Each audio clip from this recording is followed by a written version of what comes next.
Welcome to The Ghouls Room. I'm Jilly. And I'm Jessy. And this is The Ghouls Room. Oh, thank you. I knew. I was going to say it. I hate that shirt.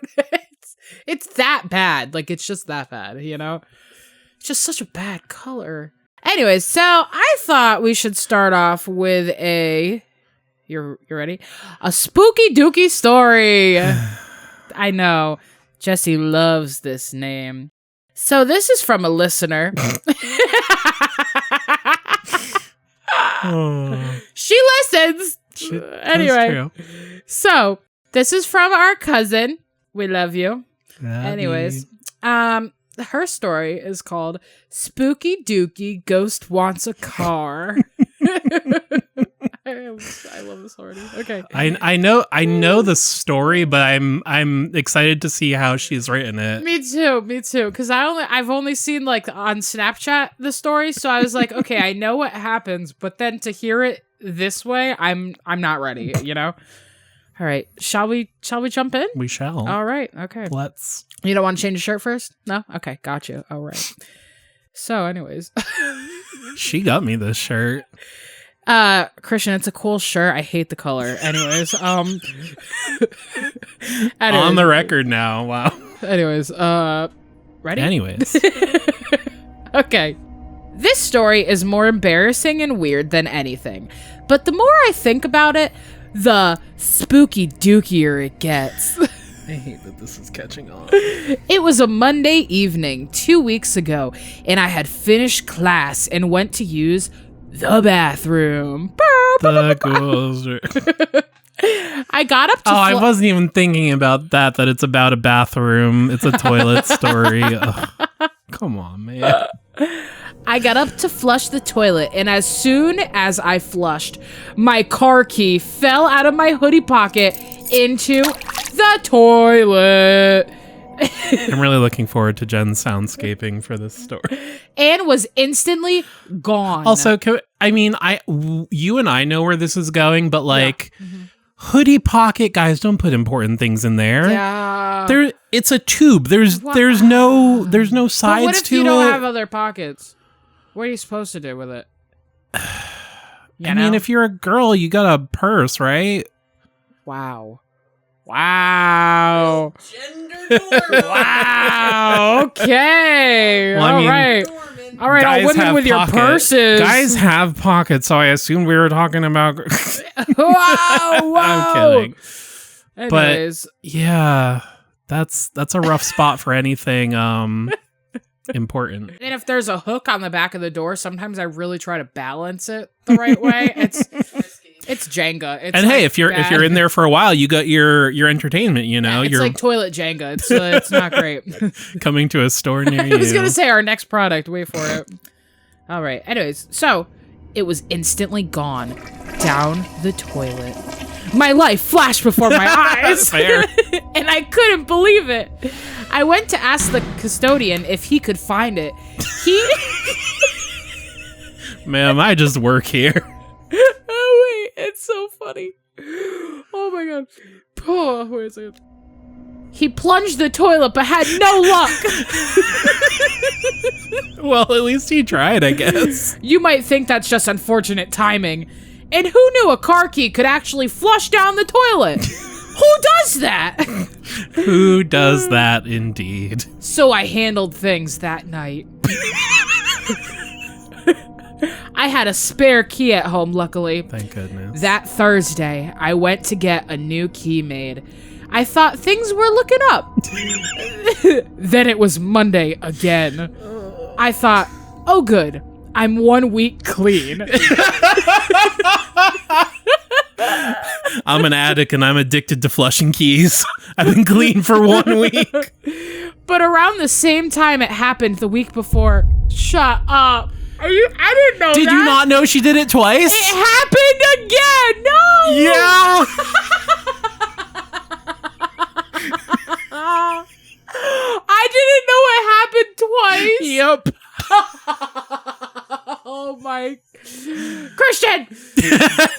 How does that happen twice? Oh my goodness. I guess we're going to find out. This time, I was absolutely crushed.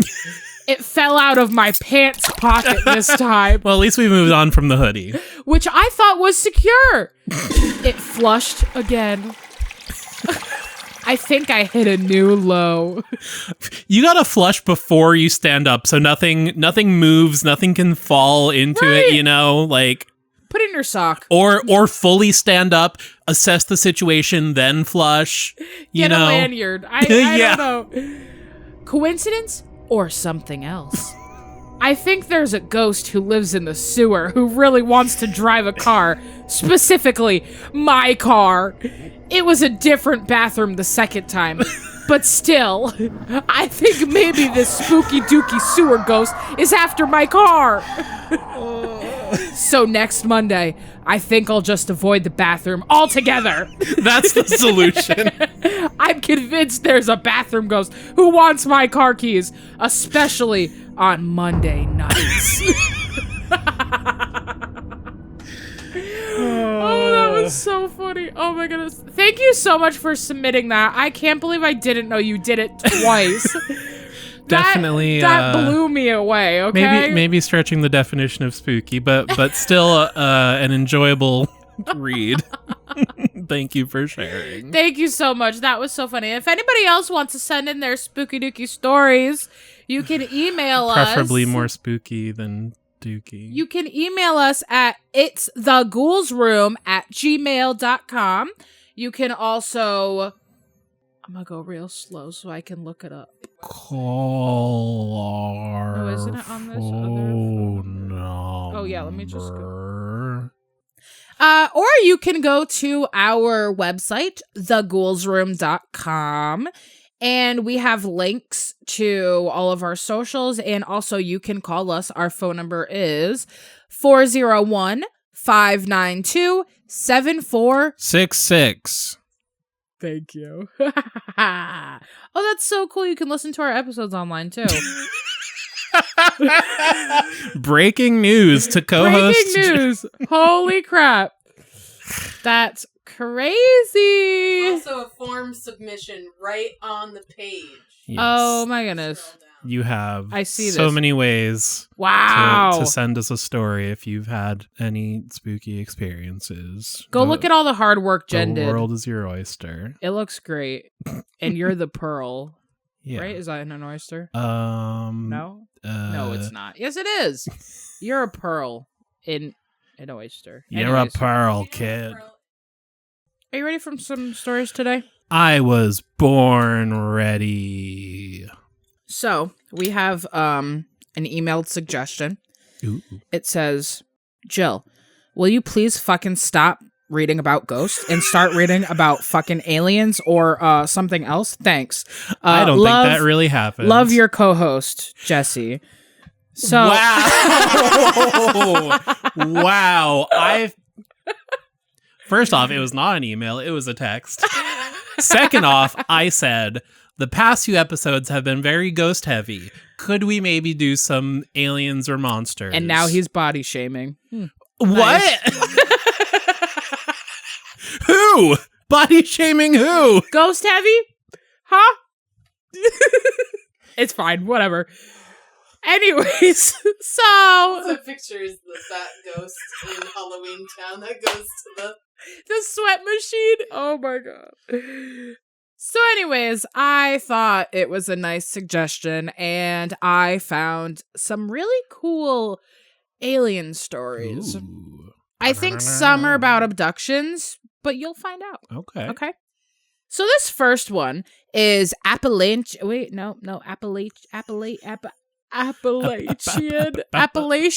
An avalanche. AppalachianWind. Apologies to any Appalachian folks out there who prefer Appalachian.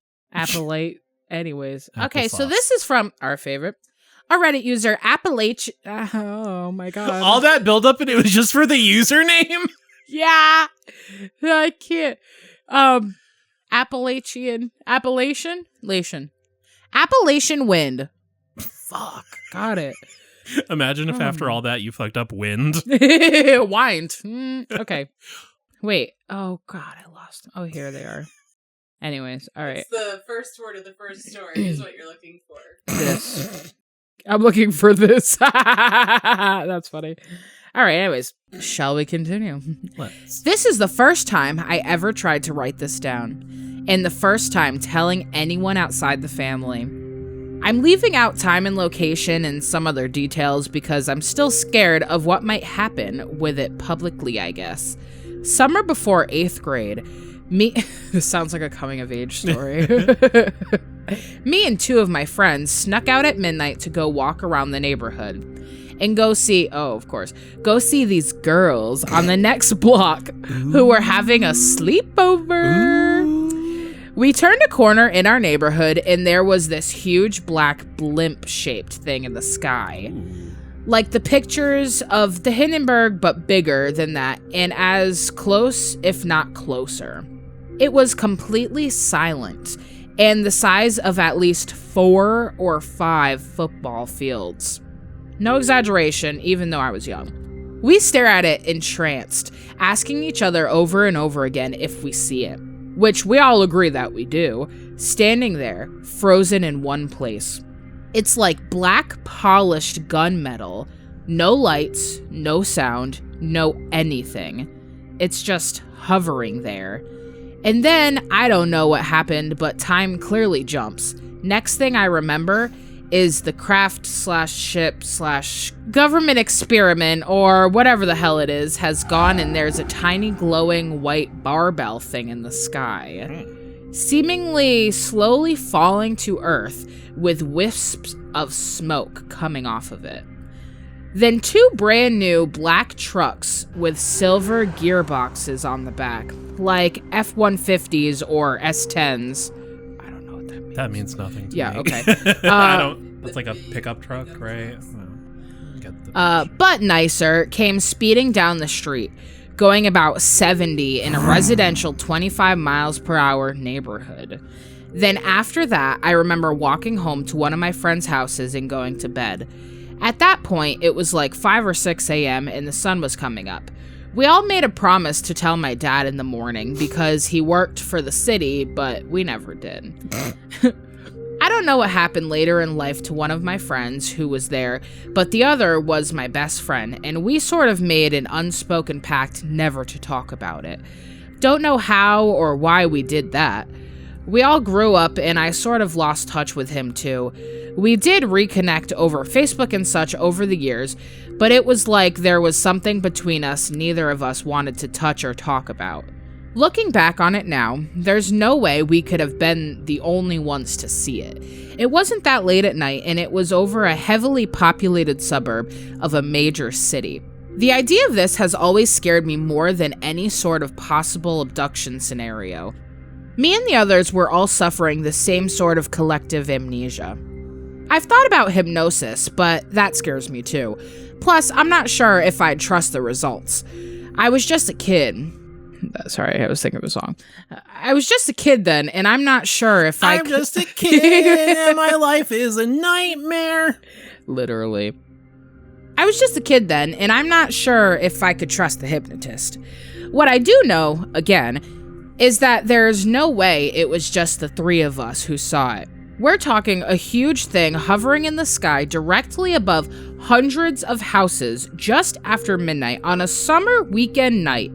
But nothing on the news, nothing in the paper, nothing on TV, no words spoken about it again, ever, by anyone. This is a true story. I'm a little older than the average around here, I think, but I know what creepypasta and stuff like that is. This happened, and there's no way I'm the only one who remembers. No way. Thanks for letting me get that off my chest. Phew.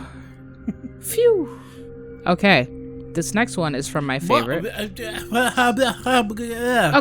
Let me decompress. Jeez, give me a moment. So they saw a blimp. No, I'm just kidding. Skeptic over here. Well, it is a lot of like, could be weird, could be super mundane. Right. Like, if it were a normal blimp, the no lights is really weird. Right, and no sound.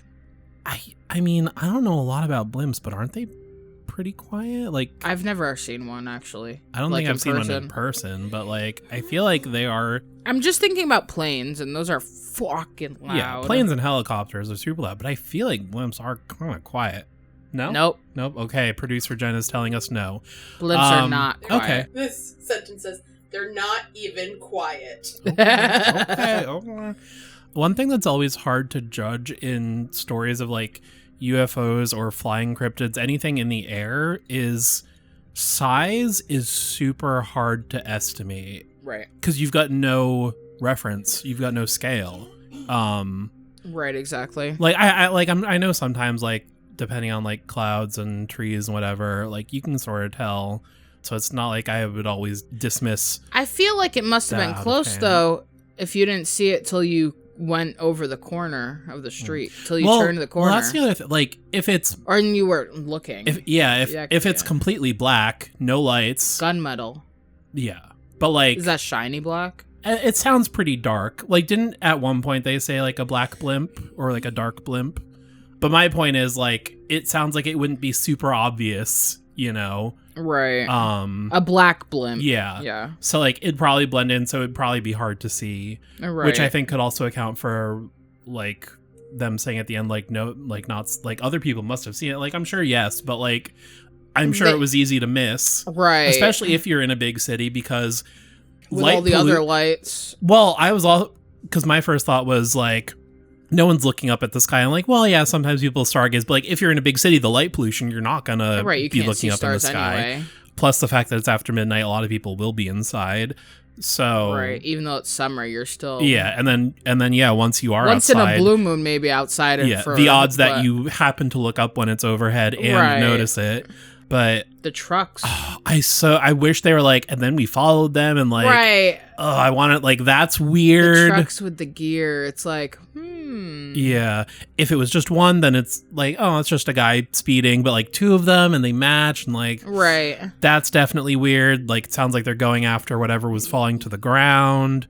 That's weird too. Like a white barbell. So bizarre. And like wispy, like letting out steam, like. Plus the missing time, that's always a big thing in a lot of paranormal. Yeah. I wonder if he was abducted. That's why he has missing time. I mean, it's missing, you know? Who knows what it is? It also reminds me of, like, not actually super similar, but there is sort of a subsection of UFOs that are like black triangles, which I feel like are usually described as like very big, dark. I think they have lights usually, but like I think like silent and stuff. So I wonder if there's like some overlap there, but all right, let's give me another one. So the next one is from our favorite Reddit user, Mr. Deleted. Mr. Deleted or Mrs. I don't know. All right, so this one starts off. My mom tells a story of her and her friends. Let's call her friend Lisa. Let's not call her friend. Too late. What's her number? No, I'm just kidding. Her number is 401. Wait. 401-592-7466. Call Lisa. Tell her a scary story. Please don't call us looking for Lisa. No, we're not Lisa. You could. Don't. Okay. When my mom and Lisa were teenagers, they were up on the roof of Lisa's house. Well, that's dangerous. And they saw a bright light in the sky. Next thing they know, the light is gone. The thing is, they think they've been on the roof for like 15 minutes. Missing time. But really, something like 3 hours had passed. Mom doesn't remember anything about what happened during that time, and Lisa simply refuses to talk about it. Ooh. She would answer my mom with things like, I don't know, and just drop it for a long time. Come on, Lisa. So a couple of months later, Mom moves away and loses contact with Lisa for about 10 years. She finally meets up with her again and immediately notices something is odd about Lisa. Ooh. Lisa appears very distant to her, with a very dreamy demeanor. Like she was really happy and at peace for no good reason. Wow. After they talked for a bit, Lisa brings up the incident on the roof. Mom says she still doesn't really remember anything about it. But Lisa remembers. She remembers everything. Oh. She said that at first it was all in bits and pieces and she couldn't remember any of it clearly. She was confused and scared and wanted to avoid discussing it. Well, that's fair. Yeah. You know. Then as time passed, she began to remember more of it. She remembers it all clearly, and she remembers the other 3 times she was abducted after that clearly as well. At first, they paralyzed her somehow and did all sorts of invasive experiments on her. But then they stopped probing her and began to talk with her.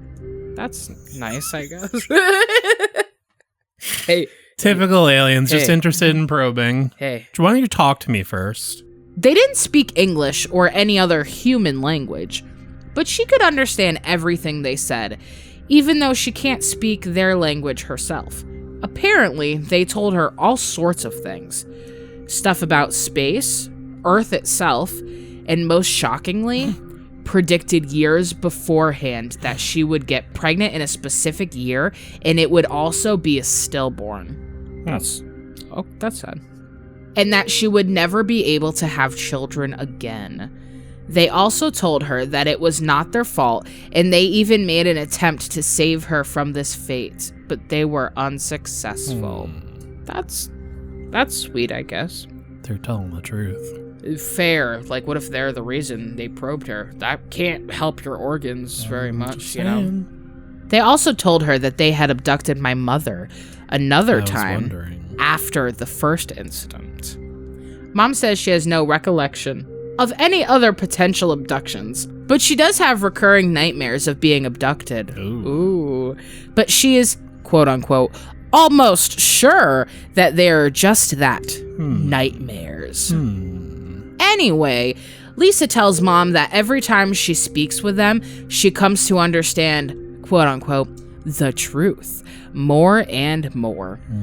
When Mom inquires what the truth is, Lisa just says that you will know eventually. And she says that once she learned of the truth, then everything became wonderful. Okay, so she is in an alien cult. Right, That's that what was she is in. That's what I was thinking. Mom has seen her a few more times over the years. We still live in another state from her. And she apparently has a pretty normal life and doesn't, obsess over alien stuff like some supposed alien abductees do. She only ever brings it up in passing, not like it's a central part of her daily life. So yeah, I think that there's an alien cult because that's crazy. The truth is a big bottle of Valium. Once you know the truth, life is great, and so are these crazy drugs. How interesting. Isn't that crazy? I like that one. Oh my. I feel like I'm not well versed in abduction stories, but I feel like a big personality change like that, I feel like I've never heard of. Right. At least in that way. I've also heard in a lot of other alien stories that they communicate through your mind or something. Yeah. They speak into you or something. That is a pretty common theme. So anyways, back at it again. Our favorite Reddit user, Mr. Deleted. Let's see. And we start. I can't say for sure what happened to me that night, but here is what I know. I was driving home for the weekend from school at Indiana University. Wildcats! Is that what they are? No, I'm joking. I was like, that's great. Wait, could you Google it just on the tiny off chance I'm correct? That would be insane. Bison. Hoosier the bison. Hoosier! Go Bisons. Anyway, so it takes me about 2 hours to get home. Wow. That's dedication.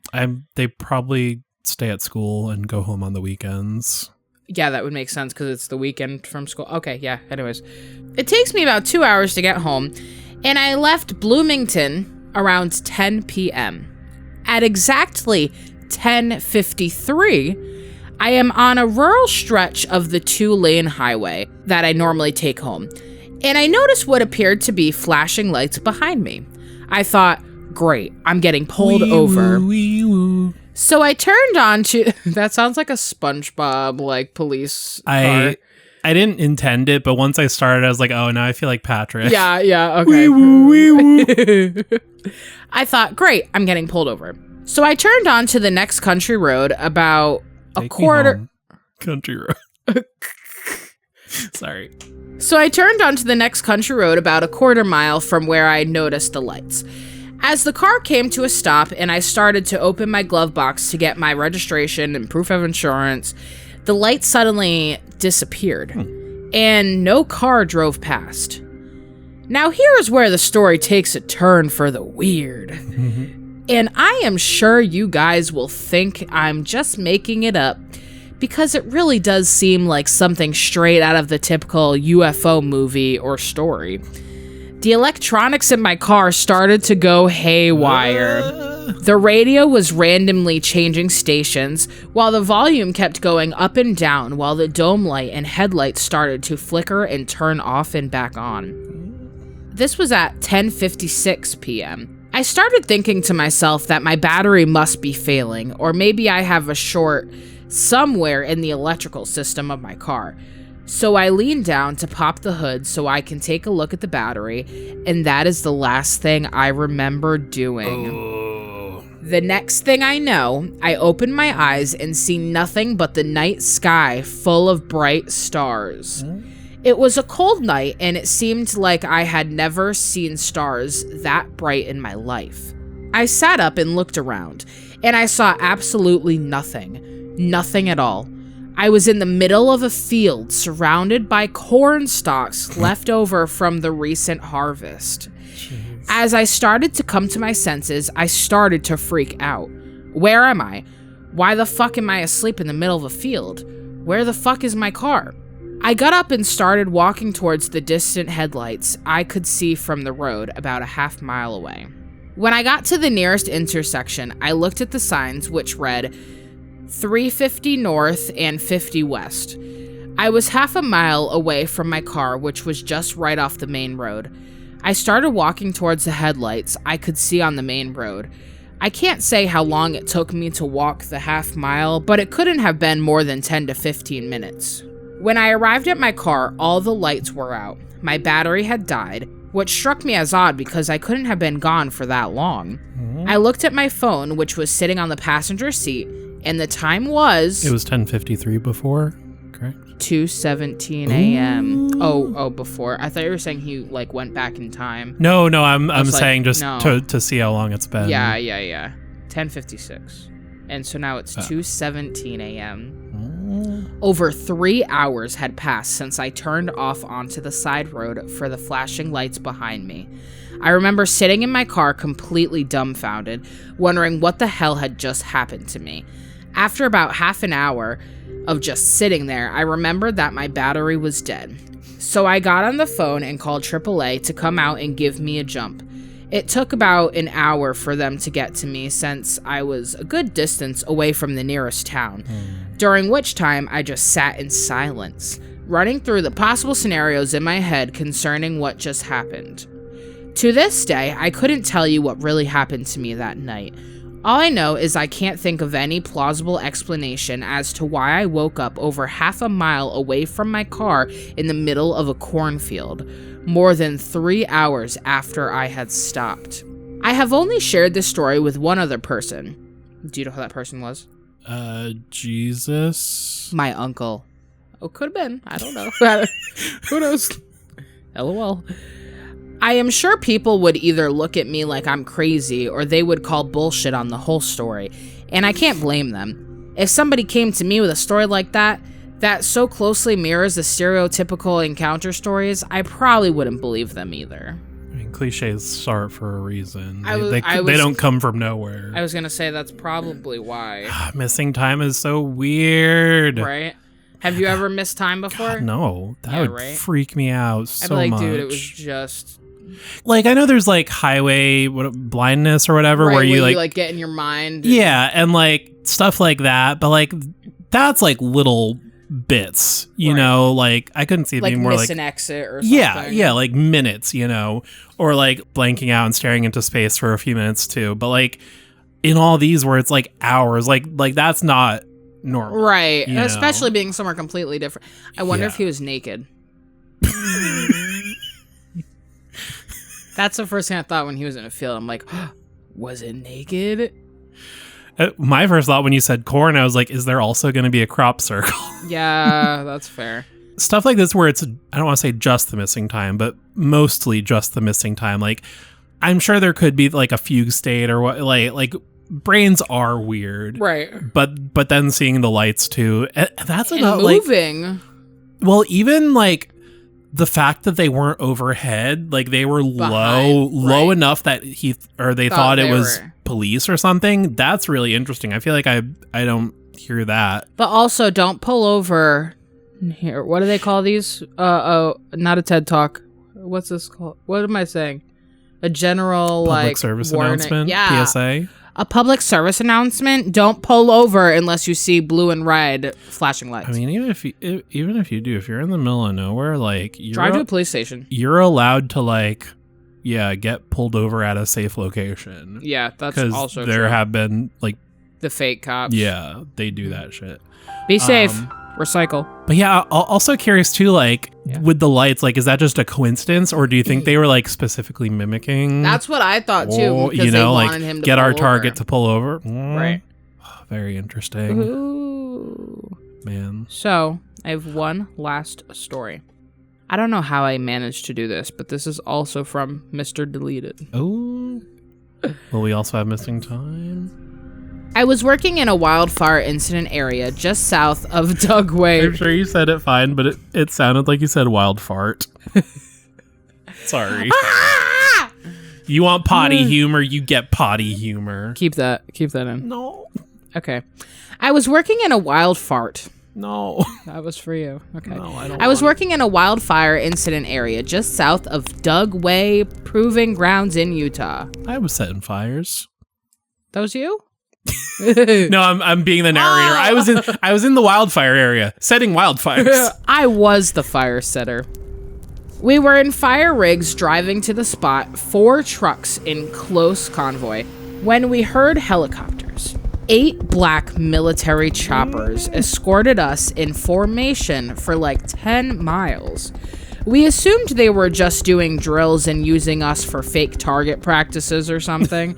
That's scary. Right.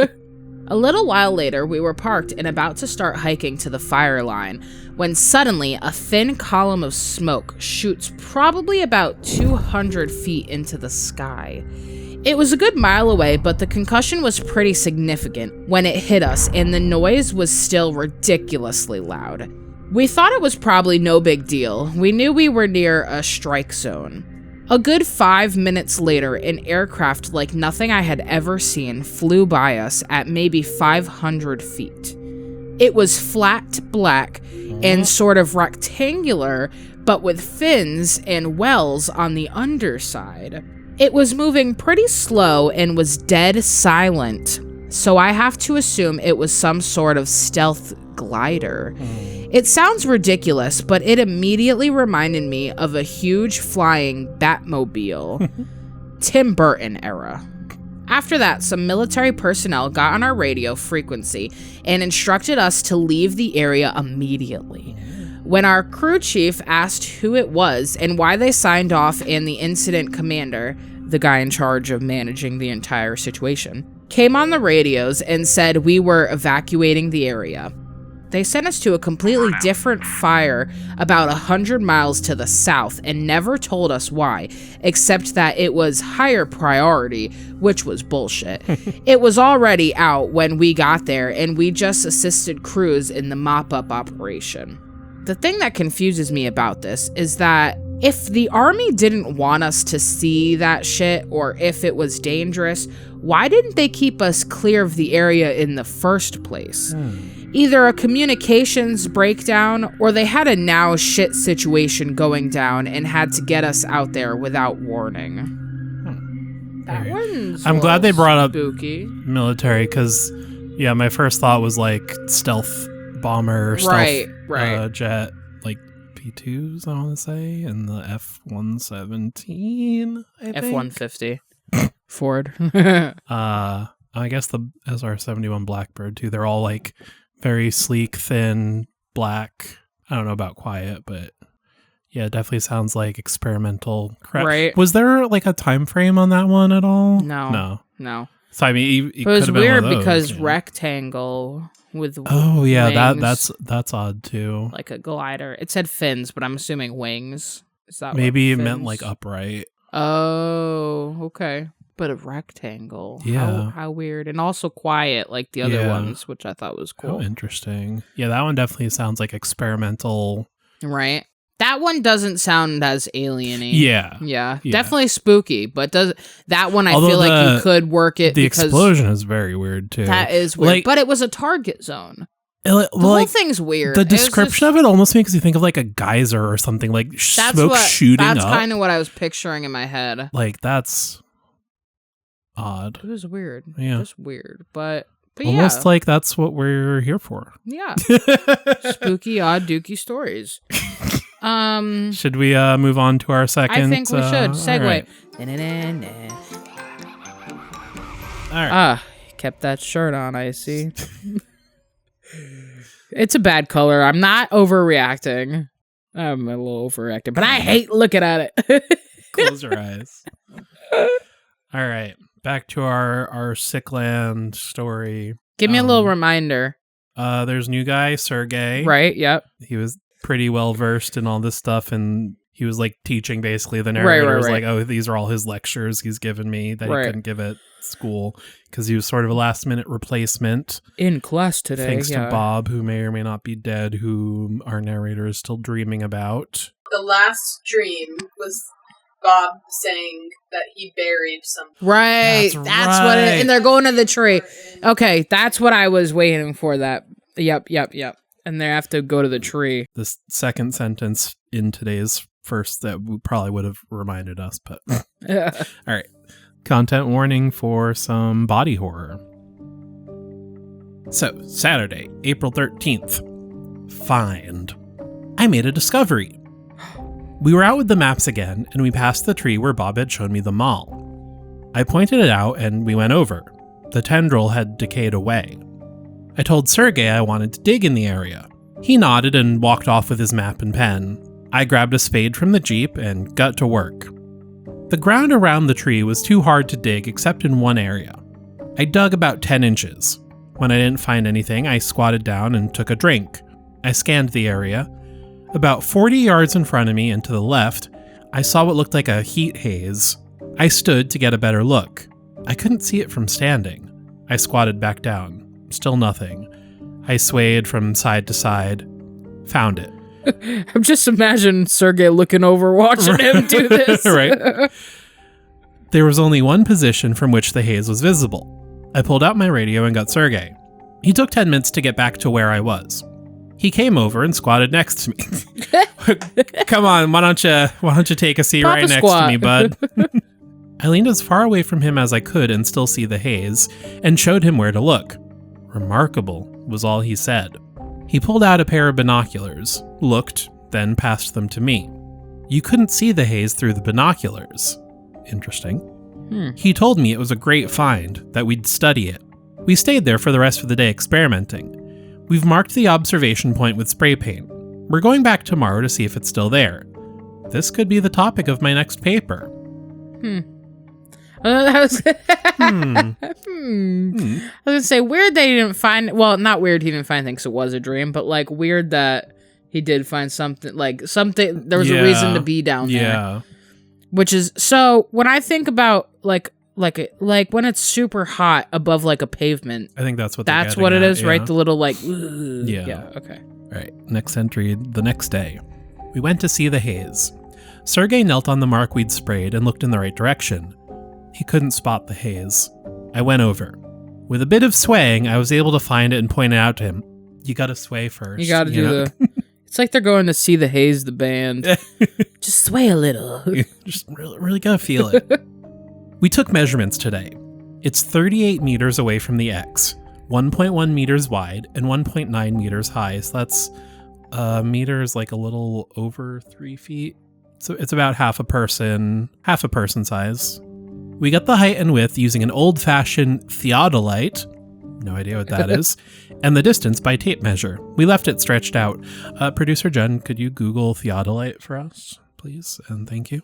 It's a precision optical instrument for measuring angles between designated visible points in the horizontal and vertical planes. I think it's the things, when you see people surveying on the side of the okay. I was just going to say... That's what I was going to say with the light. But now I'm blank. Parallax. It's the thing that you measure parallax, basically. Yeah. Okay. How far away from them? 38 meters. It's a super rough estimate. 124 feet. Wow. That sounds so much bigger in feet. Yeah, so that's not close. Not super close, but not super far either. Right. Well, a football field's 100 yards, right? One third of a football Yeah, field. so about a third of a... School buses parked end to end. Yeah. Okay, that was it. 2 school buses, that one's perfect. Yeah, so... So I wonder, can you get closer to it? I feel like they would have said so. Because if you can only see it sometimes swaying, like that's what, like, and you can't see it standing up. And if you can't see it from binoculars. Right. So maybe the distance does have something to do with it. Right. When we got back, we discussed our theories about the haze. More accurately, Sergey lectured me about his theory. Typical Sergey. What if it was, you know how they say that you can have like blots of 2 and 1? Oh, where the borders kind of mingle? Yeah. I wonder if that's like a different spot in that spot. Green. I wonder if it's yellow and green. I feel like if that were a like common aspect of it, I would think maybe no one's ever squatting looking at it far away. Yeah, maybe. Continue. Okay, Sergey's lecture. He thinks it's an area where the laws of physics don't apply to light the same way they do everywhere else. I wasn't really concentrating. He's scratched his hand so much it looks red. That's right, he added the itchy hand. Right, when he's lying? Yeah, his poker tell. Yeah. Yeah.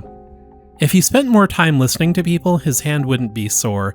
Oh, that's right, because he said he would like... Oh, when he's not paying attention. Yeah. Yeah, that's right. And so not lying, okay. he's just... In addition to his poker tell, yeah. Right.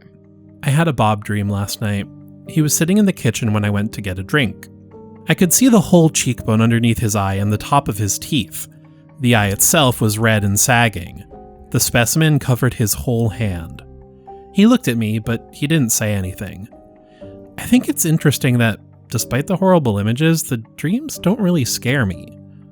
It's weird. But then, that's pretty much the defining feature of dreams. And I would argue the sick land, also. Monday, April 15th, the next day. I wanted to study the haze again today, but Sergey let me down. Fucking Sergey. His hand looks pretty bad, and he's worried it might get infected. I could have gone out on my own, but I didn't. Instead, I talked to G about my find. She's quite excited. I think for the first time since I arrived. That's what I was thinking too. I was like, what? Watch her. Oh boy. Everyone likes a novel scientific discovery. I've started compiling papers on similar topics. Optical phenomena aren't unheard of in the sick land, and I need to see if anything like the haze has been reported before. I'm hopeful that it might provide some insight into the workings of the sick land. Probably a lot of scientists have had that hope, that maybe this time... ... I must have dropped off at my screen. I thought I saw Bob walk past the open door. I need more sleep. Or do you? Or are you sleeping right now? Or is Bob there? Bob! He's back. Tuesday, April 16th, next day. Sergey locked himself in his room. I feel like you gotta take the locks off of the doors in this place. Everyone keeps locking themselves in. Like, let's not. You gotta get rid of the locks. My first thought was of what happened to Bob, or what I thought had happened to Bob. Fair. I banged on Sergey's door. He slid it open and asked me what the problem was. Well, at least he's answering. I apologized and left him to whatever he was doing. It made me realize how on edge I am. I did some work to take my mind off it. I roped G in to help me with my research into optical phenomena. You know, it's good. She needs it. She does. She does. She brought me a paper that she found on hallucinations. You trying to tell the narrator something? I thanked her and said I'd look at it, but I was more interested in concrete occurrences. Weird. Why'd she just, come up with that? Does she know? That they're seeing Bob? Yeah. Well, I think she she knows they thought Bob killed himself. How, though? She was crying in her room. I don't think she does know, because he didn't say anything to anybody. Did they not talk about it at all? No, she's always crying. Except right now, which is suspicious. I mean, I would have assumed they brought it up at some point to her, but... No. They didn't know if she had seen it, though. Right. Yeah. That's the thing we don't know. If only you'd asked her. You know, communication's important, people. I put the paper into my desk drawer for later. I've hallucinated at least once since I got here, and my dreams about Bob are vivid. All right, so at least they are recognizing that, like, maybe I should read this. Right. The policy is that we can... Just reading ahead. The policy is that we can tolerate a certain amount of delusion in the researchers, but that serious problems have to be reported. This can result in the researcher being replaced. It's moot at the moment, as there's no one to replace me, but I'll keep my dreams to myself. It would only worry the other two. Valid on both sides of that. Right. If you're in a place that's like literally messing with you, yeah, you're gonna You're gonna be a little delulu. Wednesday, April 17th, the next day. I went out on my own to study the haze. I would have taken Sergey, but he was in his room all day again. I heard him moving about in the night, so I know he's okay. I drove to where our equipment was set up. It took me a couple of minutes to find the haze, but I managed in the end. Swaying. It's all in the hips, Yep, baby. You gotta get the sway. I ran through some simple experiments. I put a large rock down at the point on the tape measure where we'd found the haze. The haze isn't on the 38-meter mark anymore. It's about half a meter closer to the X. I'm not sure whether we've been measuring inconsistently, the haze has moved, or the sick land has affected the tape measure. I noted the readings and headed back to the station. That must be so frustrating if, like, when multiple things could have changed and you don't know what the cause of it is. Right. When I got back, G was in the kitchen having lunch. She seemed more relaxed. I told her what I'd found. She was interested, and we discussed going out together to look. She wouldn't agree to a trip, but she said we could talk about it. I asked if she'd seen Sergey, and she said she'd seen him going into his room, but hadn't spoken to him. She's heard him moving in the night, too, going up to the lab. She thinks he's doing an experiment. Thursday 18th, next day. We're going to look at the haze tomorrow. It will be G's first trip out for Oh, yay! Yay! Finally. It will be G's first trip out for months. I'm getting out, girl! And the precursor, I hope, to my first trip into the yellow. All right, because they need all three. Oh, that's right. He still hasn't gone, right? She's been warming to the idea, and somehow Sergey has convinced her. Sergey's hand is heavily bandaged. Oh, geez. The scratch is infected, and he needs to keep it covered. He can't use his fingers because the binding is restrictive, but he assures me it won't be a problem tomorrow. Sergey, dog, you gotta get a handle on this. G isn't relishing going, but she appreciates the necessity. Sergey has relinquished his place on the next relief, and she'll be eligible as soon as I've been into the yellow. She's also excited to see the haze. I'm looking forward to it. I want to know if it's moved again. With 3 of us, we'll be able to perform a whole range of experiments. If I can get enough data, I can start my paper. This discovery could ignite my career. I like how excited they're getting. Right? But also, this isn't like an intern school thing, right? No. He's just scientist writing his papers. Scientists are always writing and researching and making papers. Right, that's like, once they graduate, that's like their job, essentially. I can't imagine just doing that forever. You know what I mean? Like, that's so crazy. Like, to just all day, you're just looking and trying. Like, the people that try to find cures and stuff. Yeah. That's your life. To any, that's all, like, awesome. Listeners, thank you for your service. No, thank you for your services. I'm just saying, I don't, wow. Crazy. Bob talked to me about it last night, in a dream. He knocked on my door. Nice. I opened it. Very polite. On his left side, I could see his skull. From the eye socket to the jaw. The eye was gone. Damn. Yeah. The skin on the other side of his face was gray and dead and beginning to slough off.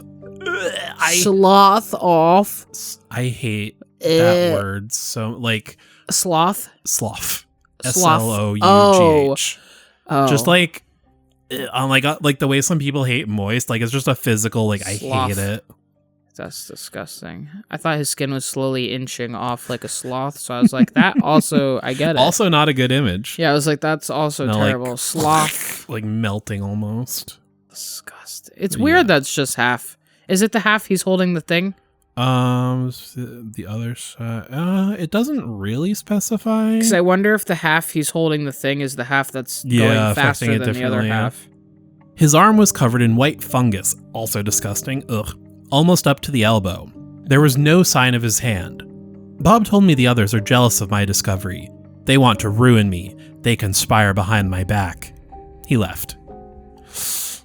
I mean, Sergey seems a little sketchy. And it's funny that Bob has this thing on his hand and blah, blah, and now Sergey has like the hand wrapped up and everything. And it's like his, What's going on with the hands? Ooh. Or are you just making our narrator go crazy? Oh. Yeah, they're jealous of you. They're out to get you. Oh. I woke up and went into the corridor. She and Sergey were speaking in Sergey's room. I couldn't make out what they were saying. Oh my gosh. They were. Yeah, you catch the game? No, I've been stationed here for 6 months. Yeah, I actually don't know how they play anymore. Crazy. My mom died 3 years ago. So how's the weather? I don't know. I've been locked in my room for the past month. I just keep crying. Small talk in the sick land. Friday 19th, the next day. We went to see the haze. I crouched down and found it. They got the knack. They got the knack for the sway. They got a sway crouched. It looked closer. Sergey squatted next to me. I pointed to it. G squatted next to me. I pointed to it. She moved around a lot, put her head right next to mine. After a while, she told me she couldn't see it. Maybe, she's a girl. It's only for boys. I say they're spreading out too much, you know. Right. They're taking up too much space for everyone to see it. She and Sergey walked away and whispered, "Oh, you know what I'm wondering? Maybe Sergey's been lying and he doesn't see it either." Imagine. Oh my goodness. Like he's just been humoring the narrator. Right. And now she's like, "No, I don't see it." But if that were the case, I feel like they would have been talking about it and Sergey would have been like, "Hey, I don't see it, but like I'm playing along." Right. And I don't think he would have tried so hard to like try to measure and do all this other stuff, you know? Yeah. And maybe that's why he handed him the binoculars, because maybe like he couldn't see it either way, so he didn't know that, you know what I mean? Maybe he was playing along with it and then was like, "Oh yeah, I can't see either, crazy," in the binoculars. I moved a rock to the 37.5 meter mark, went back to view the haze. It had moved forward about a meter, so pretty consistently every time. I think it's been a meter every time. I went to tell Sergey and G. Sergey said we were going back, that G was uncomfortable. Come on, man. You finally go out. And right, come on. Just go home. Power through. They got into their Jeep and drove off while I followed in my Jeep. They were talking the whole drive back. We convened in the living area. Sergey stood up. He told me I was hallucinating, that he couldn't see the haze, that G couldn't see it. He'd played along at first because he wasn't sure, but G had confirmed his suspicion. There was nothing there. I know usually I bring things up in like the next sentence, but I still feel good about that one because I'm terrible at seeing twists coming and stuff. Jeez. There was nothing there. They had to decide whether to report me, whether my delusion was bad enough that I ought to be sent away. Weird, because why else would he just be able to see this? But also, that delusion's very consistent, you know? Yeah. So it's a weird, I don't know if that's... If you're going to hallucinate something, it's a very odd thing. Right, it wouldn't be like a consistent, I don't know, weird, but yeah. They would make this decision without me. Also fair. I went to my room. Bob was right. Saturday 20th, the next day. I stayed in my room. I don't know what to do. What are you, G? Are you crying too? Scratching your hand? You're what a baby.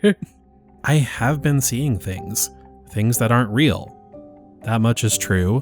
But the haze, it's consistent. I can't believe it's in my mind. That's what I said. Yeah. Maybe it's something that only certain people can see. Maybe it's Sergey and G who can't see it. Maybe they're mad. I need to go out and see it again. I need to study it. Show that it's not a hallucination brought about by the sick land. Show that I'm not crazy. What if I am? I dreamt of Bob again. I assume they are dreams. Maybe they're just more delusions. The white fungus was all the way up his arm, creeping over his shoulder. Ugh. There wasn't much skin left on his skull. He's rotting away. He'll just be bones soon.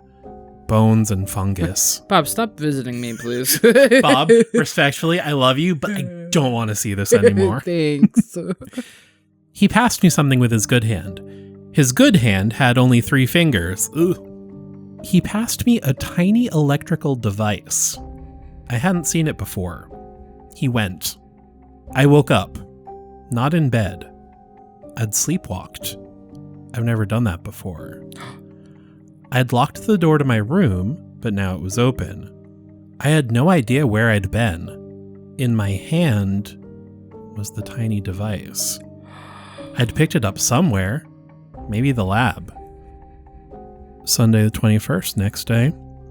They told me their decision. They aren't going to report me yet. Oh. But they will if my condition gets worse.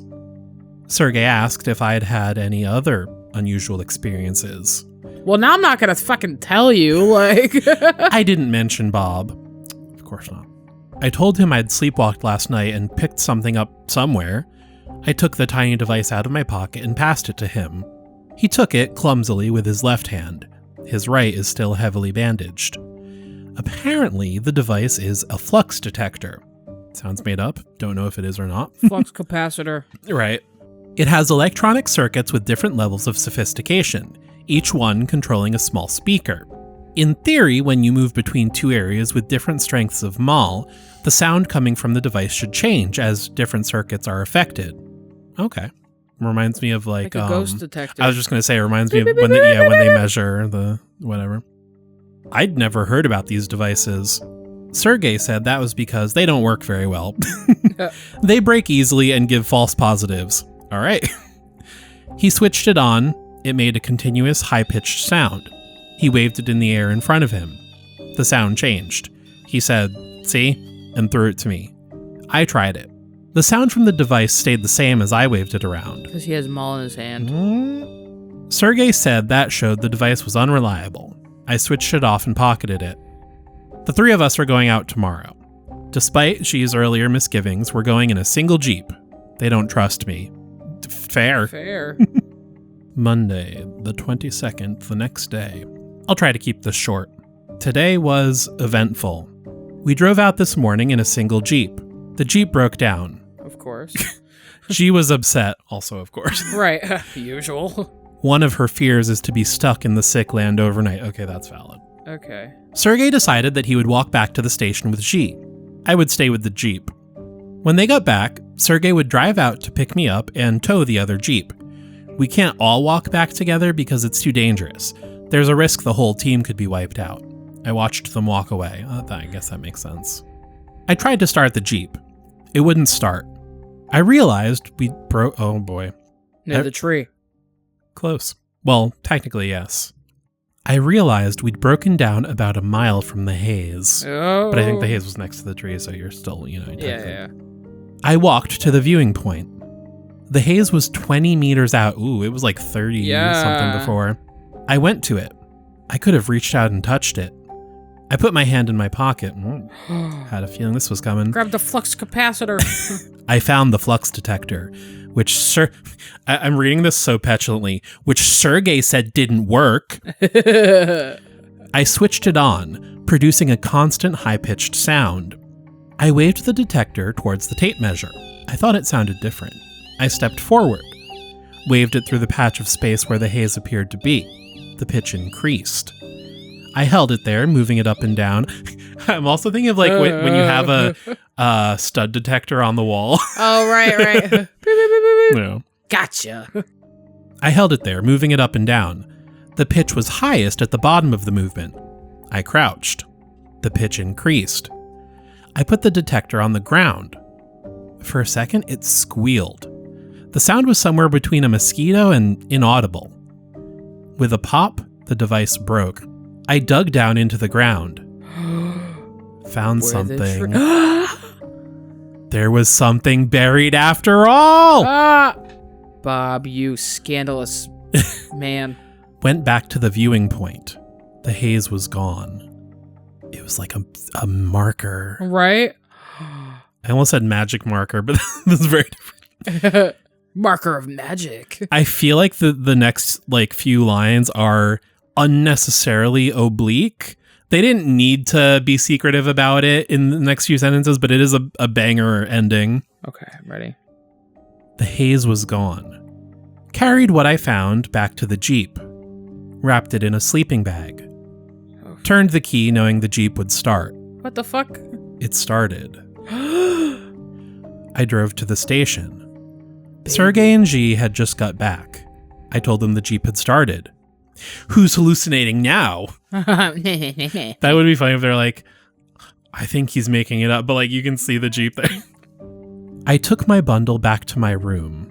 Oh, they didn't tell them. That's a baby. Sneak. I took my bundle back to my room. I'll look at it in detail later. It's a skull. Oh. Why'd you know? Oh, that's so weird. Is it Bob? Is it Bob's skull? Bob really wanted them to find it, especially, and because he's only going to his streams, he stopped the. Wow. Dun, dun, or dun. is he like extra crazy and there's not even a skull there? It's a baby. But that is where we're gonna leave off for today. I wonder what kind of skull though. That matters. No, it does. I feel like if it weren't human, he would have they would have specified. Why? Why? They could have said like it's a deer skull. It's a bird skull. It's a skull. No one would specify. I feel like if you're not specifying a species, human is like the default. You will find out more. Yeah, they're gonna look at it more. Do you want to know what it is? Listen. Yeah. Subscribe. Find out next time on The Ghouls Room. Thank you all so much for listening today. We you. hope you had fun. As always. Live, laugh, butterflies. Yeah. Live, laugh, change your shirt, Jessy. Anyways. Send in your stories if you got them. Any experiences, as always. Call us if you feel like it. We have lots of ways to send them in. Go to our website. Look forward to hearing them. theghouls.com. And yeah, have a wonderful day. Yeah. And we'll see you next time. All right. Bye. Bye. We said Ghouls Room too early. The Ghouls Room. Firecracker. Oh,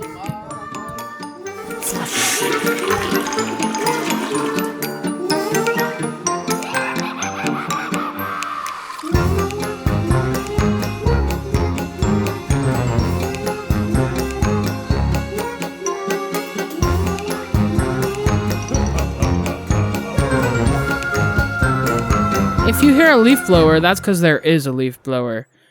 We're sorry. Alright, perfect. I'll slot that in. Slop it in. Slop it. Slobber it in there. Mm. Gosh. Intro slot. Anyways.